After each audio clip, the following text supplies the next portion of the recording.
Hey everybody, this is Petey from Spinner Rack. Doing a comparison video, or maybe it's even a versus video. I want to do a video about Batman Year One.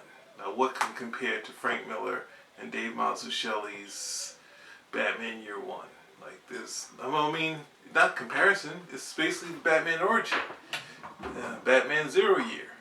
So this one is we got Frank Miller, Dave Mazzucchelli, and this one we have Scott Snyder, and we have Greg Capullo of Coda Arrow's fame, of Death and the Family.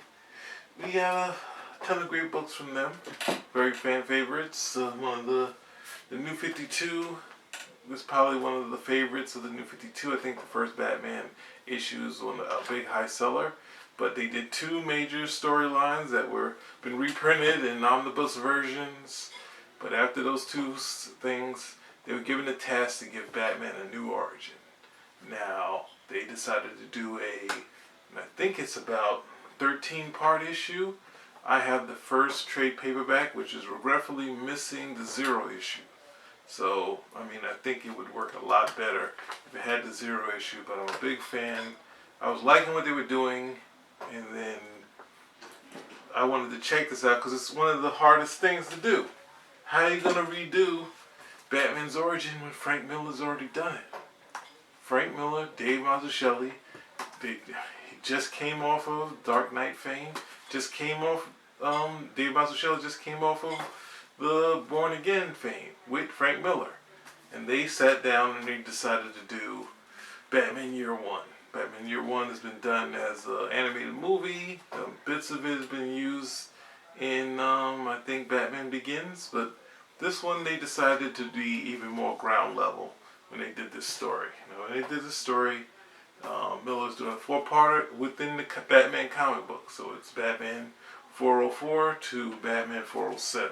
The basic newsprint comic. Right now, this one, even though it was colored by Richmond Lewis in the comic books, she redid it for this edition. Now, this is an amazing edition that you have to have.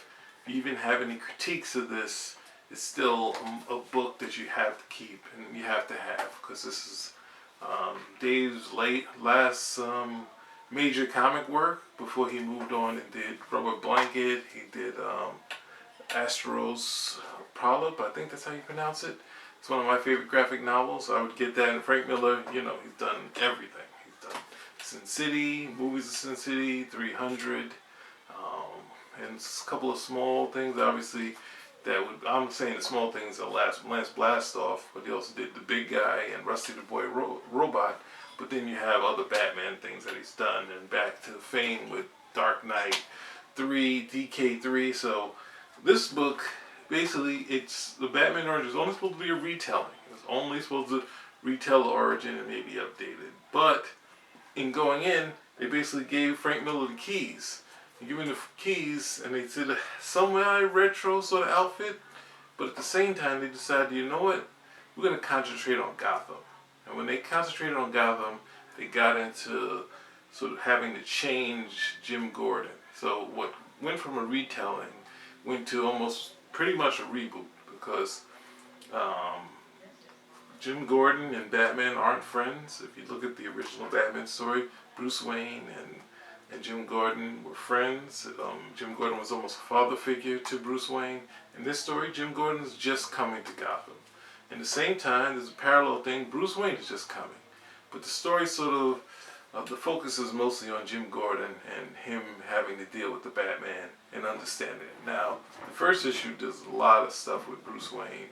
There's a lot of cool stuff with Bruce Wayne trying to find his way in in Gotham, trying to figure out what kind of hero or what kind of vigilante he's going to be.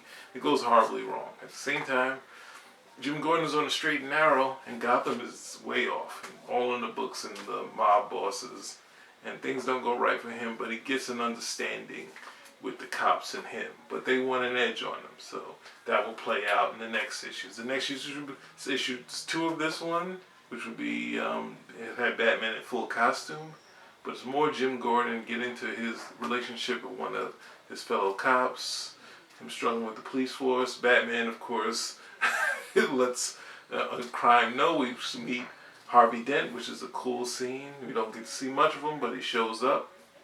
I think Bruce Wayne is in it for a short period, but then when you get to this, there's a scene where Batman saves someone, putting himself in danger and putting him right in line with the cops. And issue 3 is a big Batman versus the cops. It's stuff that any kid would love. It's having that. I mean, I like the original Batman series, and having the cops run after him was always interesting to me. So that issue is just one of the fun issues, and he's even more minimal in this story than he was in Dave Marshall is more minimal in this one than he was in Born Again. So it's interesting to see how he quickly changed his style as he was going on. And then the last story is Gordon and Batman coming together, and it's more you don't get to see Bruce Wayne, but he's less in costume, and it hints that the next story will be the Joker coming up. So you have a solid thing. Catwoman almost becomes Catwoman, but there's so many changes. You find out that Jim Gordon is not having his daughter; he's having a son first. The age difference is changed. Everything is changed in this book, but it doesn't hold you back from one of the most powerful stories. And you look past it because people still say this is just a retelling, not a reboot, and it's a total reboot. It's totally fun. It's one of the best. It's a realistic tone, but at the same time, Batman punches through walls. He's flying in this. They have some fantastic elements. So, and it was one of the books that I think it was Jeff Loeb and Tim Sale. They sort of used this framework. So when they did The Long Halloween and Dark Victory, and I think they might have done maybe one other thing that was in a book together. I think they've done some Catwoman stuff. So that's this guy. That's one of the best. You buy it, and it's also a little commentary by Dave Mazzucchelli talking about maybe they shouldn't have gone that far. Maybe that's serious. Maybe that shifted Batman a little too much. I would not take that back. I've said stuff about the reboot here. I've said stuff about it being a reboot. Of them about it was too serious. It's still a must buy. And anything Dave Mazzucchelli, if he does next, you got to go get it. The City of Glass, he also did that. So I just want to point that out. Now, going back to Batman Zero Year. Now, Batman Zero Year, this guy basically has the task of sort of competing with this book. So, how do you do that? How do you compete with Frank Miller? And what you can't do is try to redo Frank Miller. And that's one of the things. Well, first, let's give you an overview. This is only 4 of the 5 issues of the Origin. It's a total of 13 issues. As I said before, what they did was they didn't decide to go retro. They didn't go retro like the cartoon either. They decided to say this is more present day. They've already established Gotham. They don't really spend a lot of time dealing with Gotham at night. They deal with Gotham in the day. And this is mostly actually a Bruce Wayne story, which is you don't see Bruce Wayne that much in this one. He's in there, but he's more of an act. He's all in the struggle. This one is truly Bruce Wayne in the struggle because he comes back to Gotham and you get to see the angst of someone who plans this war on crime but hasn't figured it out. So this is what they're going to spend most of the story dealing with. So in this story, what they had the thing to do is not throw out everything that's not Born Again in Year 1, but add to that. Put that in the book. So you have elements of the first Batman story, elements of Year 1 with Gotham and where Jim Gordon's at, and the age range is the same. But then you have a lot of the classic Bob Kane, Bill Finger, and definitely Dick Sprang sort of layouts. You have some of the large they have a Sphinx in this story. They have so much stuff added in there. And it's interesting because Scott Snyder is, writing it almost as if you would a novel, sort of referencing points so you get to see the symbolism and then the dialogue, making you see Bruce Wayne constantly talking about Gotham. So he didn't do Gothic, but the way the dialogue is when he's in these scenes, you sort of remember everything that's going on. You keep in your mind Gotham. So it's just one of the things that whereas Frank Miller allows the artist to set the mood, and he doesn't have to key in Gotham City as a character. Scott Snyder just does a lot of like verbal cues in the dialogue, and in the thought captions where they sort of key you into what Gotham is. So in this story, they also have the classic stuff from the Dick Sprang and Bill Finger, Bob Kane run, which is the Red Hood. So they're starting having the criminals already in Gotham, and the Zero issue has Bruce Wayne as a master disguise dealing with the Red Hood early on. So that is very different from this story here, because in this story there's no fantastic villains in this thing outside of Catwoman deciding to almost get it. She decides to become Catwoman because of Batman. Whereas if the Red Hood is the Joker as we think he is, he's already like crazy but very sort of methodical in his practice, the same way we saw in the Dark Knight movie and classic Joker story. So in this story here, you have Bruce Wayne dealing with that in the first two issues, and then you have Bruce Wayne struggling with Alfred. He doesn't really have his way, but they also introduce his uncle, Philip Kane. Of course, there you go, you got Kane there, and he sort of King Bruce's villains, which is also Edward Nygma, is sort of working at Wayne Industries, and he's allowed all these sort of villainous types to start to take away from Wayne Industries, and Bruce Wayne is coming into this, and he's not ready to come back because actually, in this time he's been gone, he basically was considered, he was declared dead because we hadn't seen him so long. So they were just saying he can have his freedom. They declared him dead, but not, they didn't know he was dead. He was just away. So it's very interesting the way Bruce Wayne comes back. They try to welcome him. They try to bring him back into the city. Jim Gordon is almost questioning him, and Bruce Wayne has this thing where he's sort of pushing back against Jim Gordon. So that's interesting where we get to see Bruce Wayne interacting with the city and some of his childhood, some of the bits of that were in, I believe it's in the Dark Knight where Bruce Wayne falls into a cave. They redo that, but then there's elements of having a camera to look at where Bruce Wayne is in the cave. And then later when the bats, well actually they don't have a scene where the bats come and crash in. In this story, the father still has the camera. It's in one of his, has the camera that he shot of trying to find where Bruce is, and that gives him a hologram of the actual cave.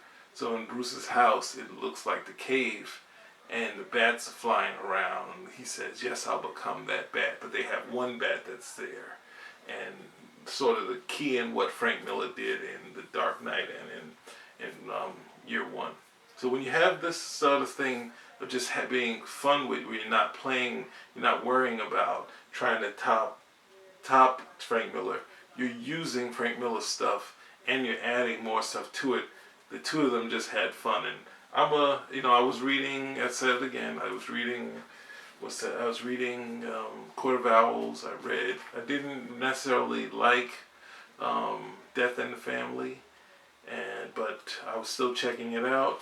But then this sort of hit all the right things for me as just a fan, and not having to necessarily compete with this. We can have a new origin where we get a lot of Bruce Wayne. And Bruce Wayne goes to the original costume. He has the purple gloves, which I've always liked.